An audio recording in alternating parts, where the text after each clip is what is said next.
Tuhan, Engkau sepikan tempat-tempat kesibukan kami.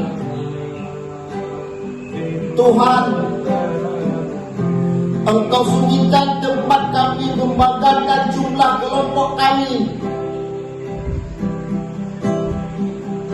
Bahkan Engkau senyapkan rumah-rumahmu yang selama ini kami ramaikan hanya untuk memuja diri-diri kami sendiri. Tuhan, mengingatmu pun